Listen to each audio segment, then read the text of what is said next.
Sarah here with Signals Everywhere, and today I'd like to introduce to you WaveGate. Now, WaveGate is an APRS client, but it's not just any APRS client. Yes, we support legacy serial, TCP, and APRS IS connections, but we also support Bluetooth TNCs and something no other APRS client has: native, out-of-the-box RTL SDR support. This makes doing things such as setting up an iGate incredibly simple, requiring little more than clicking a checkbox to get started. So let's go ahead and set up WaveGate. It's actually very simple. I've tried to make it as intuitive as possible. On first run, you're going to enter your call sign. Mine's 88NT. You can assign yourself an SSID or leave it at 0. We're going to enter our APRS IS passcode so that we have it for later. And then, of course, we can select whatever icon that we would like to show up as our station. And I like to use the laptop for my laptop, obviously. You can set your home location either with latitude or longitude, or we can use this nice handy use home location option, and that's going to allow you to set your home location by right-clicking on the map. We'll do that part in just a second. You can adjust your comment for your beacon, as well as your APRS IS server and port and filter. Let's go ahead and save all of this information for our station setup.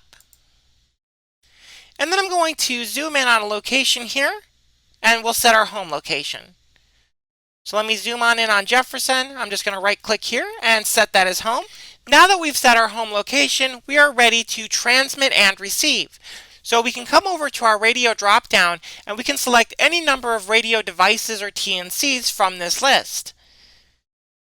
Now, if you use a software-defined radio, that's going to be receive only. Now, that being said, a receive-only software-defined radio is great for iGates.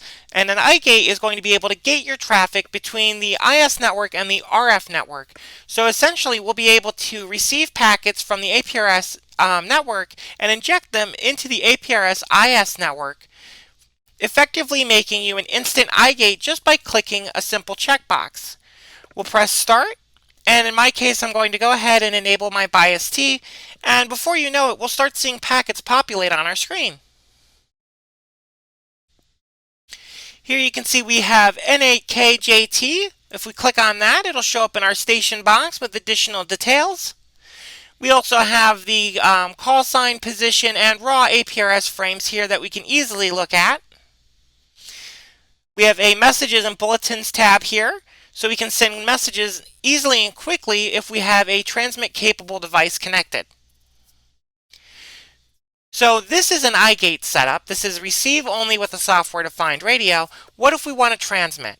Well, let's go ahead and stop our software-defined radio. I'm going to come to my drop down here, and you'll notice that I have quite a few different radio options. I have several Bluetooth TNCs paired on my computer, the MobileLink TNC2 as well as the VRN76 radio, which has a TNC built into it. We also have the serial ports, a TCP connection, and the APRS IS network if you don't have a radio at all. To ensure that I don't run into any demons with the radio gods, I'm going to go ahead and use the APRS IS network for the messaging here. So we're going to go ahead and select APRS IS, and you'll notice there's no settings because we've already input all the information we needed with system setup, or station setup. Go ahead and press start, and now we can compose a message. So let me send a message to WXBot, and I'll send that with my zip code so that we can get the weather for today in my area. We'll press send, and you can see it's sent.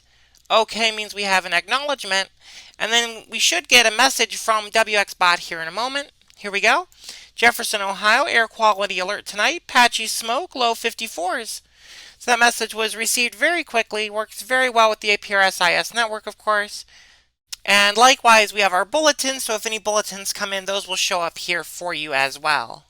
We also have the ability to create an object. Simply zoom into the area that you'd wish to place an object, right-click, and press the Create Object Here button.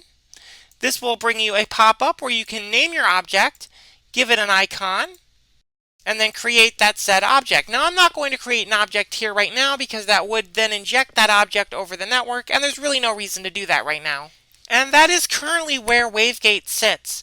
It is made to be as simple as possible for people to use to get on the APRS network using whatever hardware they happen to have.